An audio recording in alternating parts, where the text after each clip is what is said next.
Prime Minister kicks off landmark Poland visit.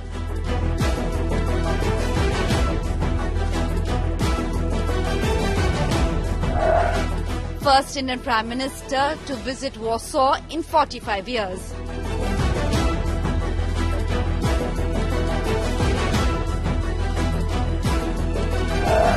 Prime Minister Modi's next stop, Ukraine.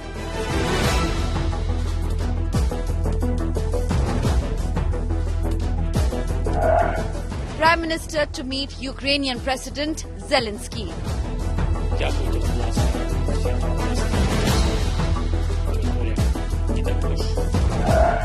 Decoding Prime Minister's historic visit.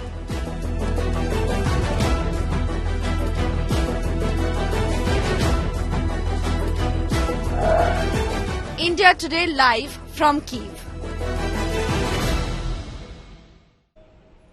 Hello and welcome to an India Today special broadcast that comes to you from Kiev in Ukraine. I'm Gaurav Sawant. This is a war-torn country, but with hope, it's waiting for the Indian Prime Minister's arrival to Kiev. The first ever by an Indian Prime Minister and the first ever in midst of war.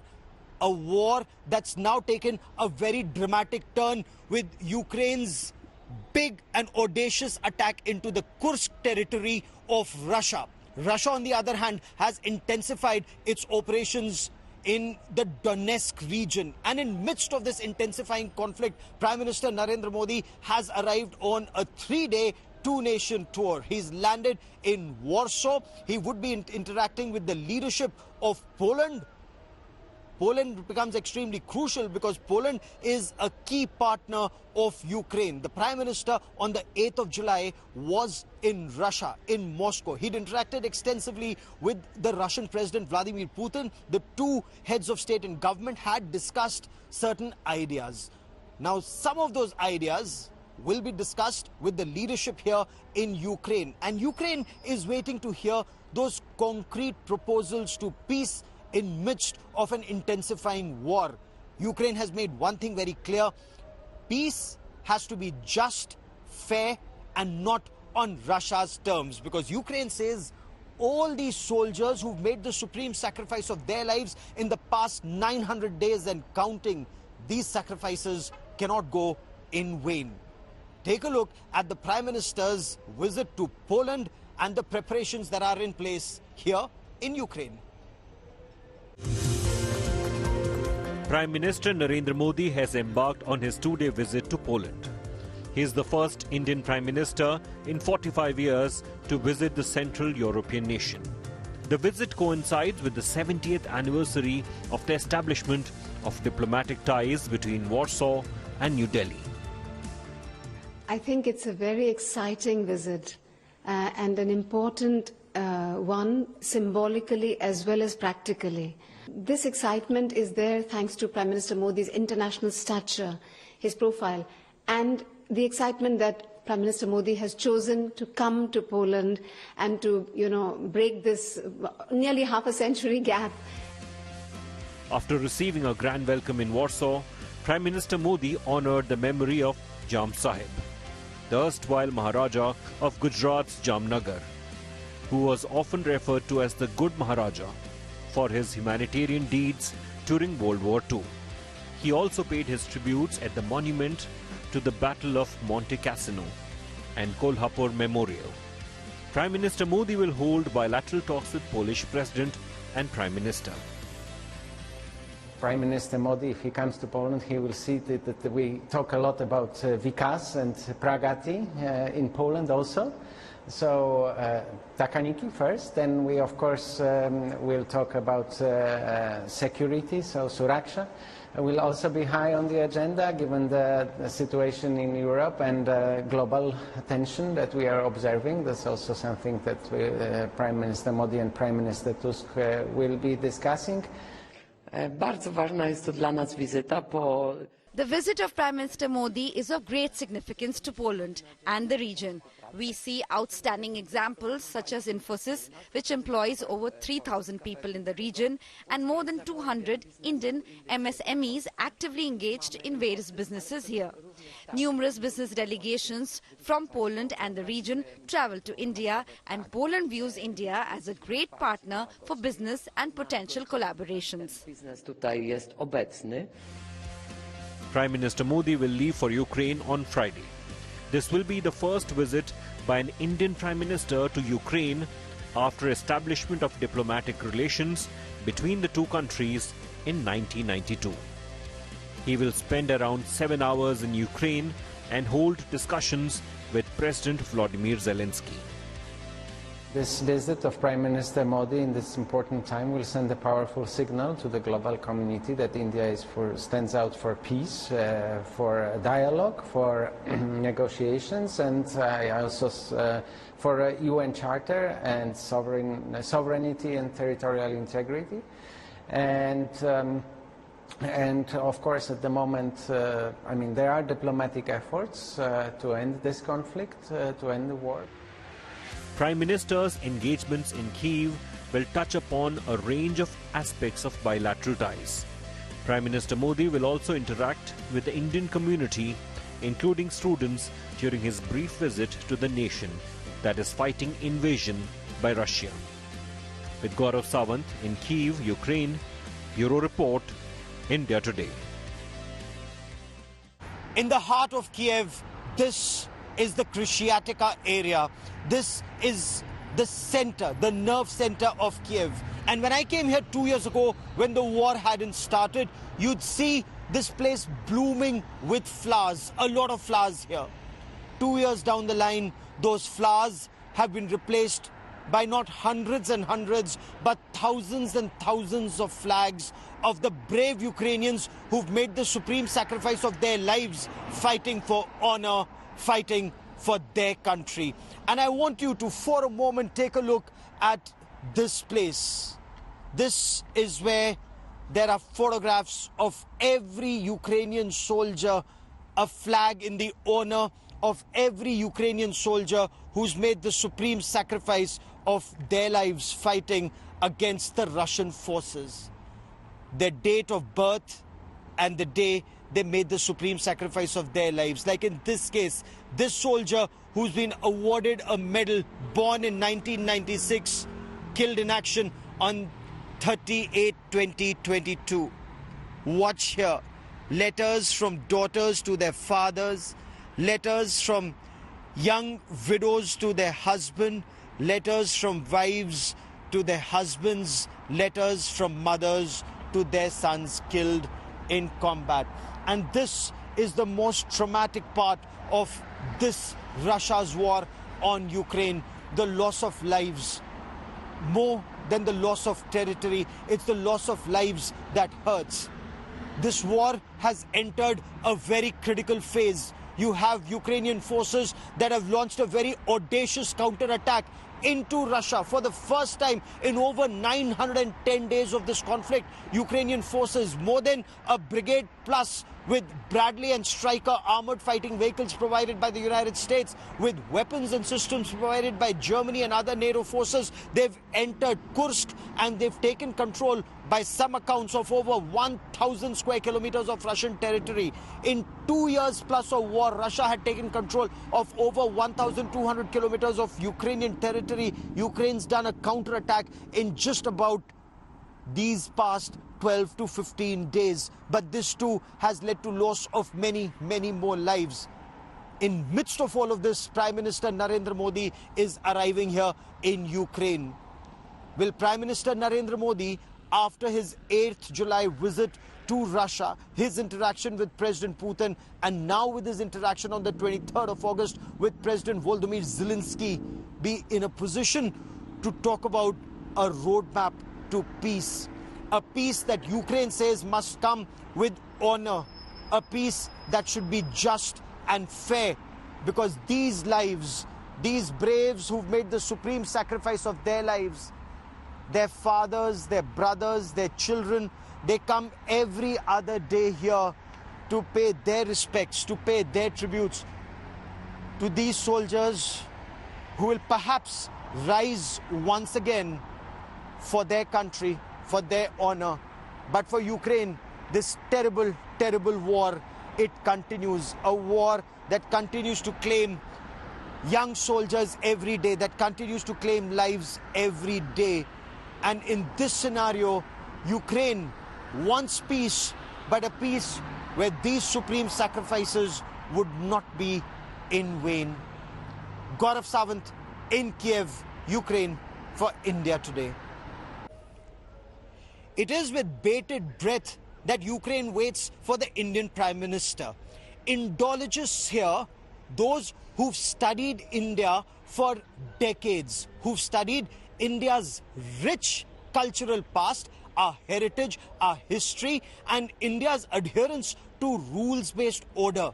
They are waiting for the Prime Minister's message to President Zelensky and to the people of Ukraine, because they are extremely hopeful that India's rich cultural past of being a peacemaker, of following rules-based order, of being a non-aligned country, of course now being a multi-aligned country, will play and pay rich dividends and play a critical role in the road to peace.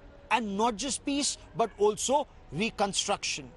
I spoke to Indologists at the Ukraine University, those who've studied Indian history and culture for decades. Let's listen in to their hope and aspirations from the Prime Minister's visit, not just ushering in the path of peace, but also reconstruction of Ukraine. So the countdown has begun for Prime Minister Narendra Modi's arrival here in Kiev, Ukraine. And with me are two very well-respected Indologists here in Kiev, both who've studied India at length. And it is my proud privilege to introduce Dr. Yulia Phil. Dr. Yulia Phil is an Indologist at the Institute of Oriental Studies at the National Academy of Science. Ma'am, welcome on the show. Also with me, my proud privilege to introduce Dr. Olena Bordalowska, who's an Indologist at the prestigious Taras Shevchenkov National University here in Kiev. And Dr. Yulia, let me begin by asking you your expectations of Prime Minister Narendra Modi's visit to Ukraine. Oh, thank you very much for this opportunity to deliver my message to Indians, and really many expectations. And first of all, I would like Mr. Narendra Modi to see here the reality in Kiev, to empathically feel the Ukrainian point of view, to understand a little bit, to feel that it's not the conflict we saw before, because it's the war which is waged for killing people, for killing us Ukrainians, and the diplomacy cannot be the very efficient and sensible way to solve the war, to stop the war, because how can we negotiate with people who want to kill us? Yeah, and I hope I understand that India keeping neutrality in its foreign policy. I understand it, but also I would like dear Mr. Prime Minister of India to understand that this situation is a little bit different. First of all, it's my biggest expectation because it will be the first ever visit of Prime Minister to Ukraine.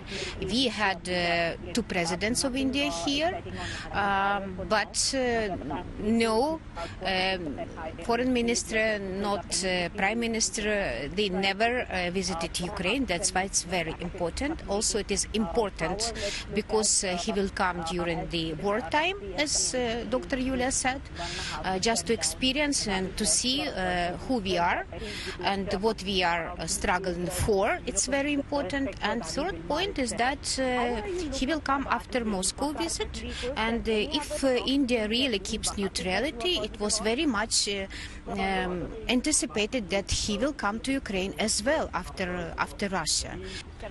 You know, as Indologists, as people who speak the language, you speak Hindi so well. Are you likely to meet the Prime Minister? And if you do, what will that conversation be like? What are points in your mind? मैं स्वागत करेंगे माननीय प्रधानमंत्री से. So I will welcome him to Ukraine, and if it will be any possibility, I would like to tell him how many people here in Ukraine like Indian culture, how many studies we have in Indology in different fields, in history, languages, translation, philosophy, yoga, Ayurveda, whatever, and how we understand Indian foreign policy also. And I would like to tell him that we want people in India to know more about Ukraine. Unfortunately, no one studies Ukrainian language in India till now. We have to do something with this, and we have to inform Indian people about us, about our culture, about our mentality, about our purposes in this war for independence from Russia. It's a lot of things to tell, but first of all, I would like him really to see and to feel our country, our peaceful actually nature of Ukrainian people, and our will to stop this war means to win this war, just to keep our independence. I would like to tell him that we can't stop fighting because there will be no Ukraine in this way. So that is our reason. But we don't want other people suffer throughout the world, because Ukraine is famous for her food security, for example. Ukraine was always a provider of food and many things to India as well. We want this relationship to be restored, developed, and we would like to find out in other fields of this cooperation as well. Will India-Ukraine relationship, in your appreciation, be taken to a new level, Dr. Yulia, with Prime Minister Narendra Modi's visit? Is there more curiosity amongst Ukrainians to know more about India? Yes, I see how big noise now in our media, in our blog sphere. Yeah, people are talking about the Modi visit everywhere, and I think this historical visit really make the interest of India larger in Ukraine, for sure. India is already playing a very critical role here in Ukraine. A large number of soldiers have made the supreme sacrifice of their lives in the war for Ukraine's honor and independence. But a very large number of soldiers have also been injured in battle. Many injured in landmine blasts, losing their limbs above the knee, below the knee, losing their hands. And there is an Indian company that's playing a very critical role in making prosthetic limbs for these soldiers. Rehabilitation centers where those soldiers are being helped to stand up once again and be counted. And some of these soldiers, once they're ready not just to walk, they're raring to run, they're raring to rejoin this battle for the honor of Ukraine. I caught up with some of these soldiers and with the Indian company that's making those prosthetic limbs, not just in Ukraine but also in India, all a part of Atmanirbhar Bharat, benefiting the world. With this prosthetic leg, are you able to perform all tasks? Like with this prosthetic leg, were you able to perform military tasks? Almost. Yeah. It's like I can do like 100% what I can, but I think maybe 80%. And how were you injured? I see this Ukrainian army insignia here. How were you injured in combat? It was in Lugansk Oblast in 2019 year, and I go to mission on enemy territory. Made this mission, and after when we come back to base near enemy territory, I step on enemy mine. In Ukraine, a large number of soldiers have lost not just their lives but also their limb in this conflict due to landmines, and India is playing a critical role in helping those Ukrainian soldiers once again not just stand on their feet but also run once again like earlier. And with me is Nagendra Parashar. Mr. Parashar is helping make those prosthetic limbs right here in Ukraine. Now the Jaipur foot, it was in big demand here in Ukraine, but you're manufacturing the prosthetic limb here itself. Yes, we have 10 prosthetic centers in Ukraine, and where we provide the custom-made prosthetic solution. The full leg, because there are two types of injuries, and right now they are mostly soldiers, very young, and they are boys and girls. So we make knee joints, adapters, prosthetic feet here in Ukraine. Okay. And since this conflict started, it's been 900 days and counting, 910 days plus of this war. What kind of injuries, are we getting, and what kind of demand are you getting from the Ukrainian forces and from soldiers? So mostly they are landmine injuries. If it's a landmine, anti-personnel landmine, then the injury is of the below knee injury, and we can provide a process very fast. So it takes some time to heal, a month or 3, and then mostly people cannot tell if the person has a prosthetic leg or not. But this is just a very small part of India's efforts in helping the reconstruction of Ukraine, or helping Ukraine stand up on its feet once again. The real reconstruction will begin where a lot of Indian assistance is being talked about from agriculture, because a lot of Ukrainian manpower has been used in conflict. A lot of them have made the supreme sacrifice of their lives, and a lot of them are too injured to work in those agricultural fields or in the industries or in infrastructure to help rebuild Ukraine. So from unskilled labor to skilled labor to IT giants, in every which way Indian assistance is being sought, and perhaps the road ahead is all about not just peace but also reconstruction of Ukraine. We will continue to report from Ground Zero, but that is all I have for you on this India Today special broadcast from Kiev. Many thanks for watching. News and updates continue on India Today. Stay with us.